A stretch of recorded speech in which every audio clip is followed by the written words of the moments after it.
Chapter 5 Elder Brother Learning Objectives 1. To learn the importance of elder brother in life. 2. To understand how to celebrate siblings bond. Warm up. Let's play a game with your brother. 20-day sibling challenge. The Love Dare challenge for siblings. 1. Don't say anything hurtful. 2. Don't be selfish, share toys. 3. Do a sibling's chores. 4. Be giving. 5. Read with your sibling. 6. Give a genuine compliment. 7. No teasing. 8. Be respectful. 9. Let a sibling pick the movie. 10. Make up a game. 11. Try something new with a sibling. 12. Clean up your messes. 13. Be flexible in a fight. 14. Do something extra for a sibling. 15. Write a positive letter to your sibling. 16. Avoid tattling. 17. Talk out any problems. 18. Forgive even when it's hard. 19. Teach your sibling something. 20. Think about a sibling before yourself. A glimpse. What kind of a relationship do you share with your sibling? Are they helpful and cooperative with you? Let's read this story about two brothers and see how their relationship changes over time. My big brother was 5 years older than me, but only 3 grades ahead. He had begun his studies at the same age as I had, but he didn't like the idea of moving hastily in an important matter like education. He took 2 years to do 1 year's work. Sometimes he even took 3. I was 9, he was 14. He had full right by seniority to supervise me, and I was expected to accept every order of his. He was very studious by nature. He was always seen sitting with a book open, and perhaps to rest his brain, he would sometimes draw pictures of birds, dogs, and cats in the margin of his notebooks. Sometimes he would write a name, a word, or a sentence 10 or 20 times. He would copy a stanza several times in beautiful letters or create new words that made no sense. I didn't really like studying. To pick up a book and sit with it for an hour was too much of an effort. As soon as I got a chance, I would leave the hostel and go to the playground and play with marbles or fly kites or just meet a friend. What could be more fun? But as soon as I came back into the room and saw my brother's scowling face, I would be terrified. His first question would be, "Where were you?" Always the same question which he asked in the same tone, and I could only answer with silence. I don't know why I couldn't say that I had just been playing outside. My silence was an acknowledgement of guilt, and my brother would always say angrily, "If you study English this way, you'll be studying your whole life and you won't get one word right. Studying English is no laughing matter. You have to wear out your eyes morning and night and use every ounce of energy, and even then you'll just have a smattering of it. Can you learn from looking at me? You have seen with your own eyes how hard I work. No matter how many shows and fairs there are, have you ever seen me attend them? Every day there are cricket and hockey matches, but I don't go near them. Despite studying all the time, it takes me 2 years or even 3 to get through 1 grade. How do you expect to pass when you waste your time like this? Why waste our father's hard-earned money?" After such a dressing down, I would start crying. My brother was an expert in the art of giving advice. He'd say such cruel words, overwhelm me with such good advice that my spirits would sink, my courage disappear. I would think, why don't I run away from school and go back home? Why should I spoil my life fiddling with work that's beyond my capacity? But after an hour or two, I would get over my despair and resolve to study with all my might. I'd draw up a schedule on the spot. In my timetable, the time for play was entirely absent. Get up at the crack of dawn, wash my hands and face at 6, eat a snack, sit down and study from 6 to 8. English, 8 to 9 arithmetic, 9 to 99 history, then mealtime and afterwards off to school. A half hour's rest at 3:30 when I get back from school, geography from 4 to 5, grammar from 5 to 6, then a half hour's walk in front of the hostel, 6:30 to 7, English composition, then dinner, translation from 8 to 9, Hindi from 9 to 10, from 10 to 11, miscellaneous, then to bed. But it's one thing to draw up a schedule, another to follow it. It began to be neglected from the very first day. The inviting green expanse of the playground, the balmy winds, the commotion on the football field, the exciting stratagems of prisoners' base, the speed and flurries of volleyball would all draw me mysteriously and irresistibly. As soon as I was there, I forgot everything, the life-destroying schedule, the books that strained our eyes. I couldn't remember them at all. And then my brother would start on me again. I would stay well out of his way, try to keep out of his sight, come into the room on tiptoe so that he wouldn't know.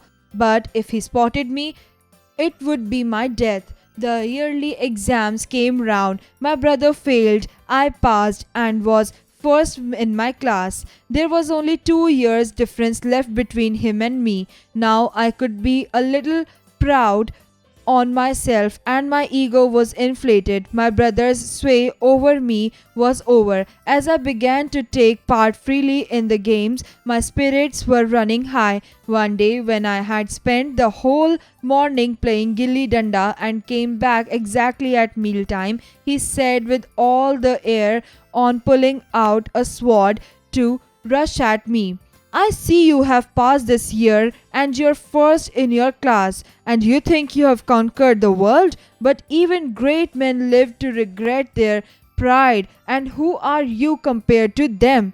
You must have read about Ravan. He was the master of the earth. All the kings of the earth paid taxes to him. Gods were his servants, but what happened to him in the end? Pride completely finished him, destroying even his name. You have just been promoted one grade and your head's turned by it. Just passing an exam is not enough. The real thing is to develop your mind. Wait till you reach my class. Algebra and geometry will drive you mad. And God help you with British history. Those poor fellows didn't have names enough to go around. There are scores of Charles. After every name, they have to put second, third, fourth, and fifth. If anybody had asked me, I could have reeled off thousands of names. And as for geometry, if you write ACB instead of ABC, your whole answer is marked wrong. They will say, write an essay on punctuality no less than 4 pages long. Who doesn't know that punctuality is a very good thing? A man's life is organized according to it. Others love for it and his business prospers from it. Do I need 4 pages for what I can describe in one sentence? It's not economizing time, it's wasting it. We want a man to say what he has to say quickly and then to move on. When you get into my class, you'll find out how difficult it is. Just because you got a first division this time, you're all puffed up. I failed, but I'm still older than you, and I have more experience of the world. Take my advice or you'll be sorry. It was almost time for school and I didn't know when the sermons would have ended.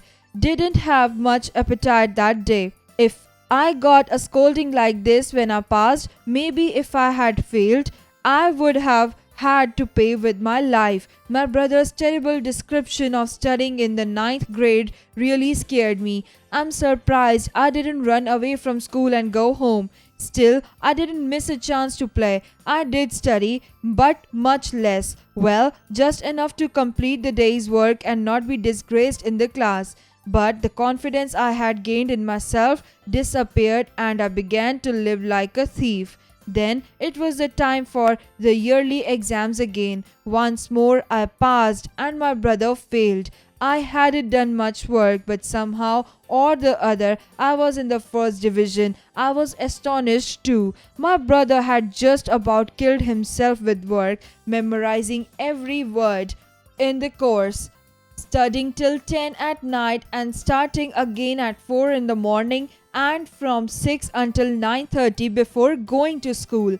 When he heard the results, he broke down and cried. So did I. My pleasure in passing was cut by half. There was only one grade left between my brother and me. The evil thought crossed my mind that if he failed just once more, I'd be at the same level as his. Then what grounds would he have for lecturing me?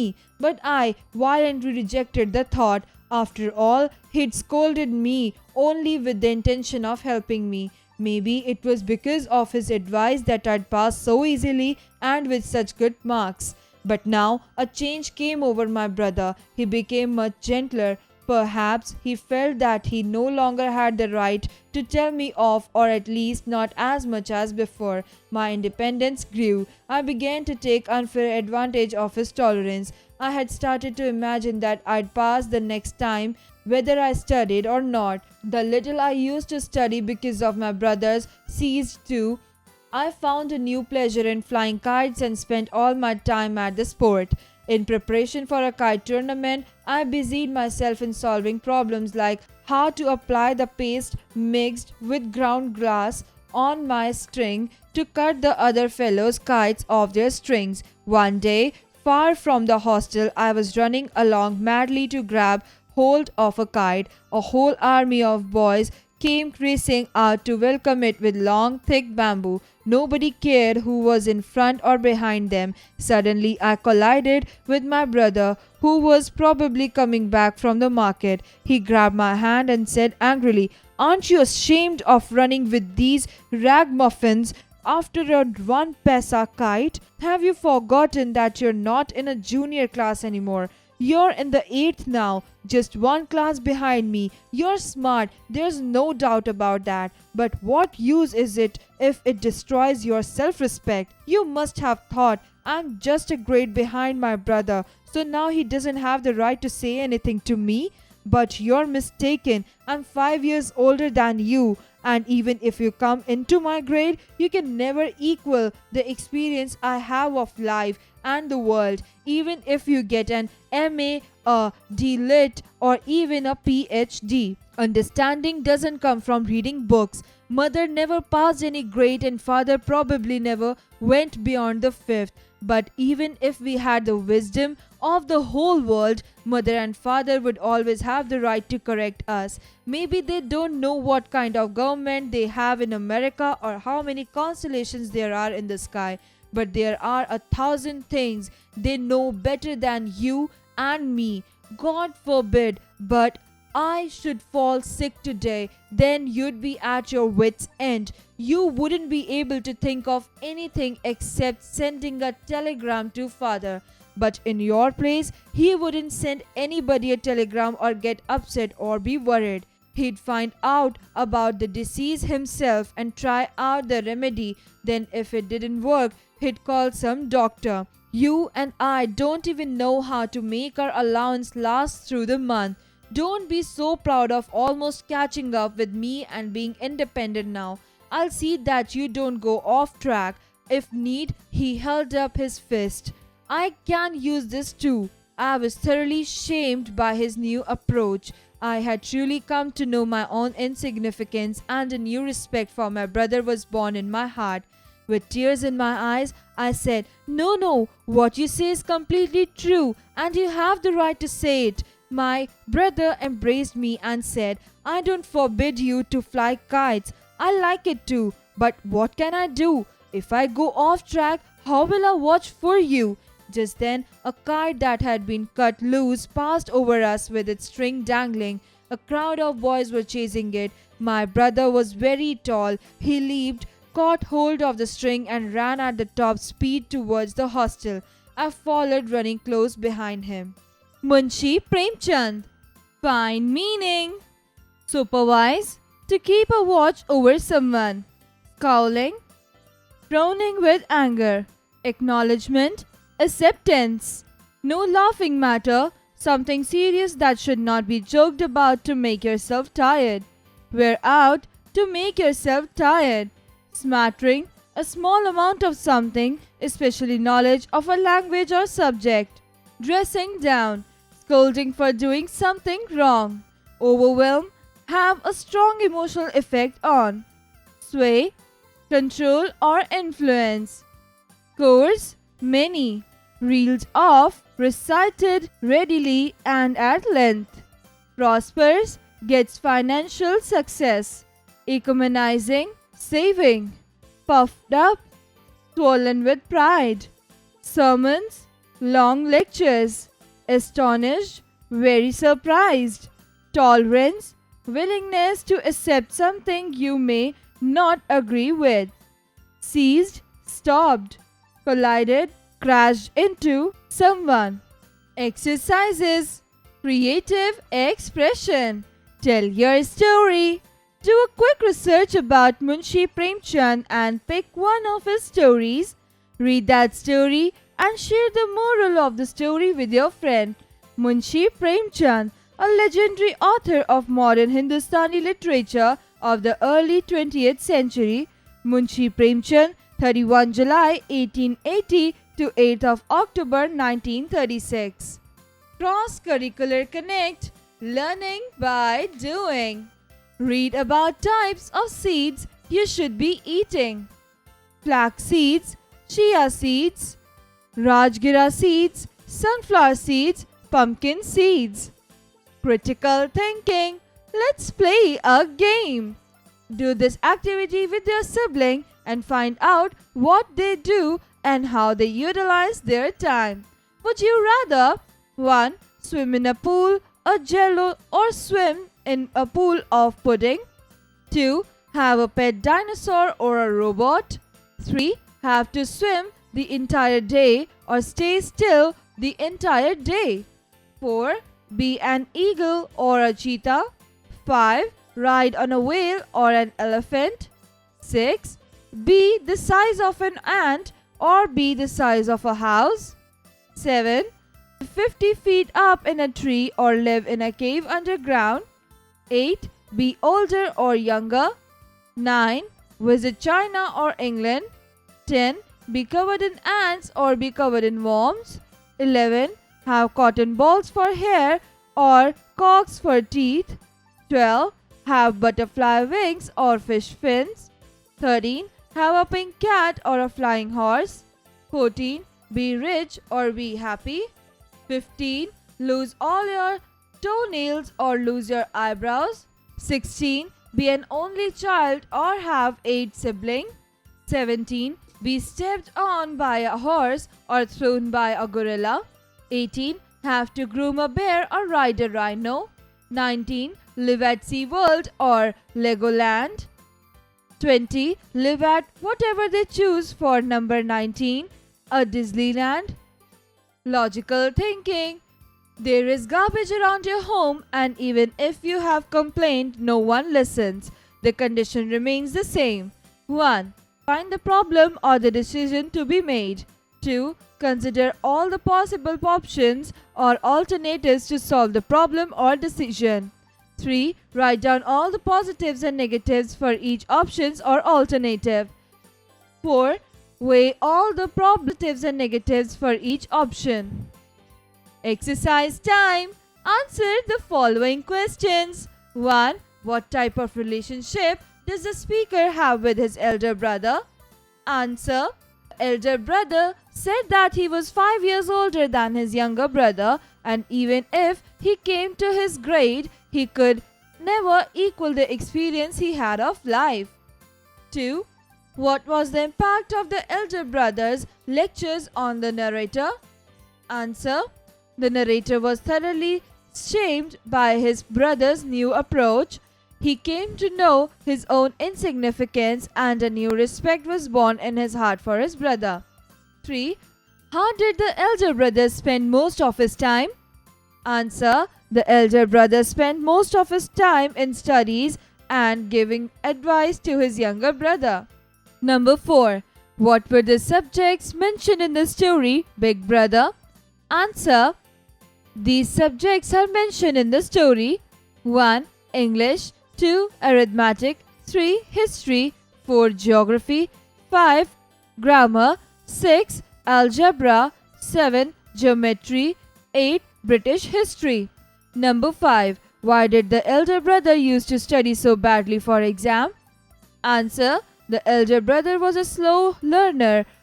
Although he is always seen with books, he has very little subject knowledge and is therefore not able to do well in his examinations. Moreover, the elder brother was the least bit interested in studies because he had a negative attitude towards English, geometry, and history, which were vital to gaining knowledge. Find their meanings. 1. Miscellaneous, various. 2. Ragamuffins, dirty clothes. 3. Dangling, hanging. 4. Constellation, group of stars. Fill in the blanks with the correct words. 1. I began to take unfair advantage of his tolerance. 2. I'm surprised I didn't run away from school and go home. 3. In preparation for a kite tournament, I busied myself with solving problems. 4. It is not worth time. Match the following. Column A, column B. 1. Seized, stopped. 2. Allowance, a sum of money paid regularly. 3. Dangling, swinging loosely. 4. Embraced, hugged. 5. Commotion, a state of noisy disturbance. Choose the correct word and complete the paragraph. All the class 5 students of our school were gathering in front of the principal office. They were going for the inter-school race. The bus arrived and they left for the stadium to the starting point. The runners took their positions. Sir blew the whistle. One student of our school ran fast and came first. Everyone did their best and our school won the trophy. Communication, writing skills. New big brother advice. My best big brother advice, be sure to teach her. Always tell her. Don't be afraid to. Be sure to share your. Always remember, make sure you listen. Help mommy when. Help daddy when. With love. Reading skills. What is the moral of the story, my elder brother? The story tells us about their lives and their relationship. It also tells us what the dynamics are between younger and older brothers. Moreover, it is a story that teaches us to listen to our elders. It states how no matter how equal we become with our elders, they will always have more experience.